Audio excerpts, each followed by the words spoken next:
Skakmat netizen, Loli pamer bukti ditransfer uang 15 juta rupiah dari Antonio De Dola.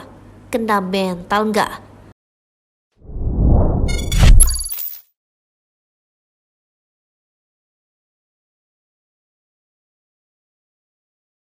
Kehidupan anak sulung Nikita Mirzani, Laura Bezani Naseru Arsi alias Loli menyita perhatian publik. Hal ini tak lepas setelah dirinya berseteru dengan sang ibunda Nikita Mirzani dan memihak kepada ayah sambungnya Antonio De Dola. Loli bahkan tak segan membela Antonio De Dola yang kerap menjadi sasaran tudingan miring dari netizen. Seperti halnya baru-baru ini, Antonio De Dola dinilai telah menyuruh Loli untuk bekerja dengan membuka endorsement sekaligus brand ambassador sejumlah produk. Tak sedikit pula tudingan terkait uang jajan dari Nikita Mirzani untuk sang anak dikirim ke rekening Antonio. Sementara sebelumnya, pria bule asal Jerman itu mengatakan bahwa dirinya akan mengadopsi dan membiayai sekolah putri sulung dari mantan istrinya.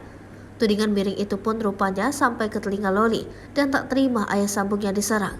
Tak tanggung-tanggung, Loli bahkan mengskakmat tudingan tersebut dengan memamerkan bukti Antonio De Dola yang kerap mengirimkan uang ke rekeningnya. Kalau kayak gini uangnya ada sama dia. Please deh netizen, jangan negatif terus. Selalu ditransfer sama papa kok. Tenang aja netizen, jangan panik, santai. Kena mental nggak, sindir Loli. Dalam unggahannya tertera uang yang ditransfer oleh Antonio De Dola sejumlah 831,74 pound sterling atau sekitar 15,5 juta rupiah.